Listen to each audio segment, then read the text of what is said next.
ठीक है, अब देखो आपके पास सेकंड टाइप की देखते हैं हम। सेकंड टाइप आ जाती है आपके पास डीप फाउंडेशन। अब डीप है आपके पास, तो नाम ही है आपके पास डीप, तो बताओ क्या होगा आपके पास, जिसमें depth of footing is greater than width of footing, यही होगा फाउंड। ना आपके पास। अब जो यस ये सर। होती है आपके पास डिफरेंट डिफरेंट टाइप्स की होती है, एक तो पाइल फाउंडेशन होती है, एक पियर फाउंडेशन होती है, एक कैशन या व्हील फाउंडेशन होती है आपके पास, सॉरी वेल, व्हील नहीं वेल होती है। सर पाइप में कैसा डिफरेंस है सर? हाँ जी, देखो मैं बताता हूँ आपको। सबसे पहले आपके पास पाइल है, तो देखो ये आपके पास ऐसी टाइप की फुटिंग होगी जो आपके पास मतलब सिंपली हार्ड स्टार्टर तक जानी है आपके पास, बीइंग हार्ड स्टार्टर देखना होता है इसको। अब इसमें लोड भी अनइवन होता है आपके पास। देखो सबसे पहले अगर इसकी इमेजें देख लोगे ना आप, उससे आपको ज्यादा क्लियर आएगा ये वाली चीजें। तो एक सेकंड रुको, इसको क्या यार ये हिल भी नहीं रहा। तो ये देखो आपके पास एंड बेयरिंग पाइल, ये देखो आपके पास पाइल। अब देखो ये आपने एक पायर जो है इंसर्ट कर रखी है आपके पास, ये अब आपके पास टिम्बर का भी हो सकता है, ये कंक्रीट का भी हो सकता है आपके पास, ठीक है। अब देखो इसके एंड पे आपके पास लग रहा है लोड, या सिंपली क्या लग रही है, फ्रिक्शन लग रही है आपके पास। ये क्या लग रही है आपके पास, फ्रिक्शन। अब लोड यहां से अप्लाई हो रहा है, तो लोड को अभी आपके पास कौन रेजिस्ट कर रहा है, बताओ, फ्रिक्शन। तो इसलिए इसको क्या नाम दे रखा है आपने, फ्रिक्शन पाइल। अब आपके पास ये पाइल है, एंड में देखो हार्ड स्ट्रेटा मिल गया आपके पास, मतलब पक्की जमीन मिल रखी है आपके पास बॉटम पे, तो यहां से लोड आ जाएगा, तो ये आपके पास क्या करेगा, उस लोड को काउंटरैक्ट कर देगा।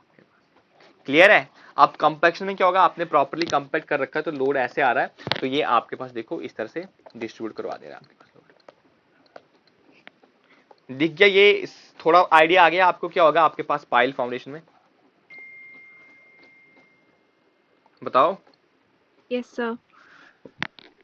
एक बार यहां से भी रीडिंग आप करवा देते हैं आपके पास। देखो डीप आ गया। अब पाइल फाउंडेशन क्या हो गया, a pile is a long load transferring member which may be of timber steel concrete, बता दिया मैंने आपके पास। इसमें आपके पास फ्रिक्शन होगी, एंड बेयरिंग पाइल होगी, या कंपैक्शन पाइल होगी आपके पास, ठीक है। अब आती है आपके पास, वो देखो यहाँ पे एंड बेयरिंग पाइल दे रखी है। देन नेक्स्ट आती है फ्रिक्शन पाइल, मैंने बता दिया फ्रिक्शन की वजह से आपके पास होगा। देन कंपैक्शन पाइल आ गया आपके पास। अब देखो इसने tension anchor pile, sheet pile, ये तो अब आप मतलब सिंपली बता सकते हो, डिफरेंट डिफरेंट टाइप्स की आ जा सकती है आपके पास, ठीक है। ये देखो आपके पास डिफरेंट डिफरेंट यहाँ पे इसने शो करवा रखी है। अगर आपको इनको डिटेल में पढ़ना होगा तो यहाँ से आप एक बार इसकी रीडिंग कर लेना आपके पास। देखो कॉफर डैम के लिए भी इसने बना रखी है आपके पास, सिंपली हर चीज के लिए इसने दे रखी है आपके पास। कोई इशू नहीं है, हम यही वाली देखते हैं आपके पास, इसमें बढ़िया दे रखा है आपके पास। अब पियर आती है। अब पियर और पाइल जैसे आप पूछ रहे थे ना आपके पास, पढ़ो इस स्टेटमेंट को, क्या क्या बोल रहा है आपके पास। जो पियर फाउंडेशन होती है वो आपके पास पाइल से ज्यादा डीप तक जा सकती है आपके पास, पहला डिफरेंस तो यही है आपके पास, ठीक है। और मेन इंपॉर्टेंट यही है आपके पास, ठीक है, कि जो पियर फाउंडेशन है ये शैलो होती है डेप्थ में देन पाइल के। तो मतलब जो पाइल होगी ये ज्यादा डेप्थ की होगी, और पियर क्या होगी आपके पास, कम डेप्थ की हो जाएगी आपके पास, ठीक है। अब a pier foundation consist of a cylindrical column of large diameter to support and transfer the large super impose load to the firm strata. इसकी अगर इमेज आपको शो करवा दूं ना, तो उससे आपको और ज्यादा क्लियर हो जाएगी ये चीज। तो देखते हैं आपके पास इमेज, ये देखो इस तरह से हो गया आपके पास। एक और इमेज नहीं दे रखी, यही वाली दे रखी है। रुको मैं आपको दूसरी इमेज शो कराता हूँ आपके पास पायर फाउंडेशन की, PIER फाउंडेशन। ये देखो सिंपली ये वाली बढ़िया इमेज दे रखी है आपके पास, ये देखो। अब देखो पाइल्स हैं आपके पास और पियर आपने और बना रखा है, ये देखो इस तरह से देख रखी है आपने। दरिया में बनते ना आपके पास, मेट्रो के पुल बनते हैं, या सिंपली आपके पास जो एम्बैंकमेंट में नेशनल हाईवे वगैरह पे होते हैं आपके पास, इसी तरह से होती है आपके पास, यस सर। ठीक है। तो ये टॉप वाला आ गया पियर, और नीचे वाले आपने जो ये वाले कॉलम्स ऐसे दे रखे हैं आपके पास, तो ये क्या आ गई, पाइल्स। तो हो गया क्लियर आपको पाइल्स और पियर्स में, ठीक क्लियर है है। सर। तो पाइल जो होगा वो कम डेप्थ होगी, पाइल ज्यादा डेप्थ पे हो जाएगी आपके पास। बस वही चीजें आपके पास यहाँ पे इस इमेज में तो अच्छा नहीं था, जो मैंने इमेज शो करवा दी आपको उससे ज्यादा आइडिया आ गया। अब वेल फाउंडेशन होती है आपके पास, मतलब वेल फाउंडेशन सिंपली वेल के लिए आपको फाउंडेशन देनी होती है, cash and box type foundation होती है आपके पास ये वाली। तो इसको आप सिंपली स्किप भी कर सकते हो आपके पास। बट नेक्स्ट जो टर्म टर्म आ जाएगी आपके पास, वो है मशीन फाउंडेशन, ठीक है, मशीन फाउंडेशन। अब मशीन फाउंडेशन की रिक्वायरमेंट क्यों पड़ी है आपको, कोई बताएगा मुझे? सर मशीन्स के लिए जैसे सर जनरेटर्स वगैरह उनके लिए जो बिल्कुल फाउंडेशन बिल्कुल बिल्कुल प्रोवाइड। बिल्कुल। अब देखो वो जो होता है ना आपके पास, वो नॉर्मल कंडीशन के हिसाब से नहीं होता आपके पास। अब जनरेटर है आपके पास, अब वो क्या करेगा आपके पास, वाइब्रेशन करेगा आपके पास, वाइब्रेट करता है आपके पास, ठीक है। अब वाइब्रेशन हो रही है तो उसकी वजह से आपके पास क्या हो जाएगा, देखो मतलब अंडुलेशन से आ जाएंगे आपके पास, तो अलग ही कैटेगरी का लोड आ रहा है आपके पास, ठीक है। तो फॉर दैट पर्पस हमें किसकी रिक्वायरमेंट पड़ जाती है आपके पास, सिंपल मशीन फाउंडेशन की रिक्वायरमेंट पड़ जाती है आपके पास। ये सिलेबस में मेंशन्ड है आपके, ठीक है। अब देखो जो मशीन फाउंडेशन होती है कितने टाइप की होती है, एक होती है आपके पास रेसिप्रोकेटिंग मशीन। अब रेसिप्रोकेटिंग मशीन क्या आपके पास, देखो रेसिप्रोकल है, मतलब रेसिप्रोकल है, उल्टा हो रहा है।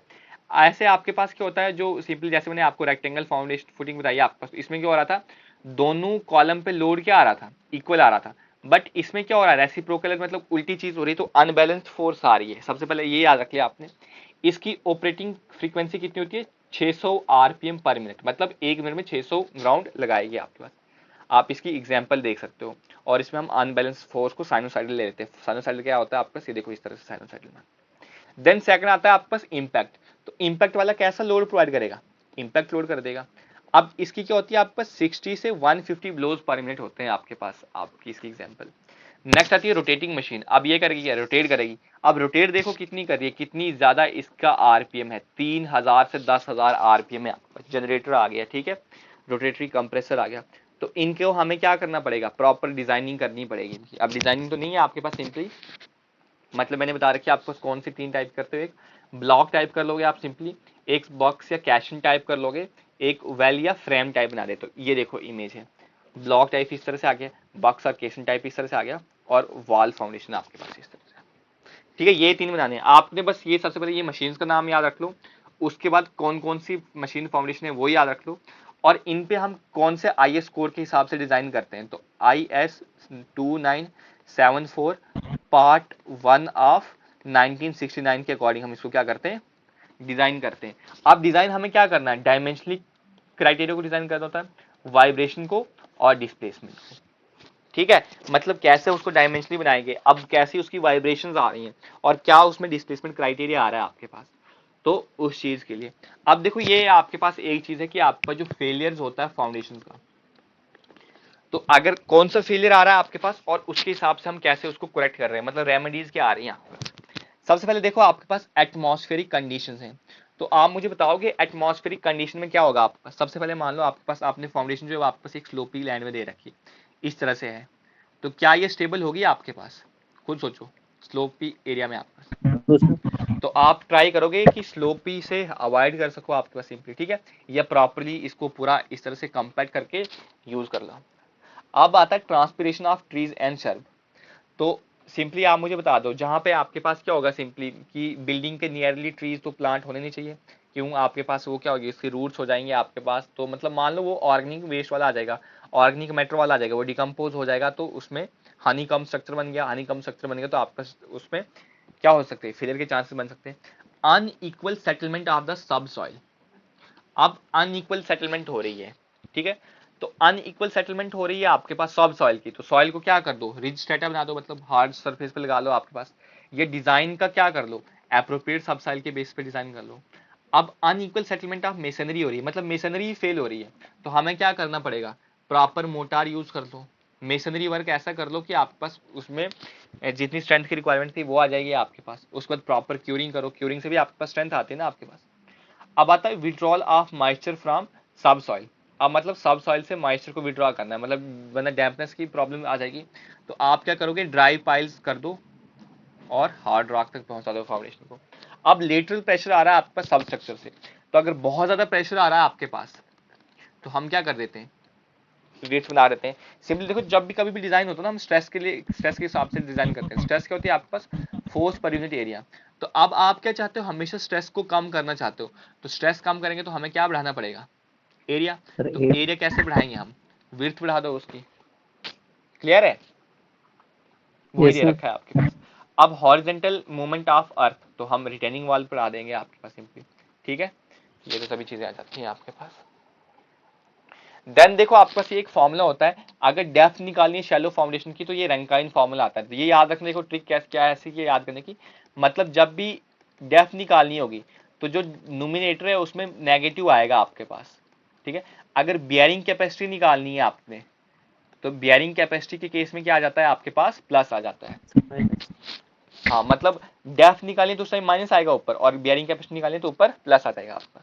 अब शैलो फाउंडेशन है आपके पास, सैंड के केस में minimum depth of foundation should not be less than 80 centimetre से कम नहीं होनी चाहिए, और क्ले के केस में 90 सेंटीमीटर।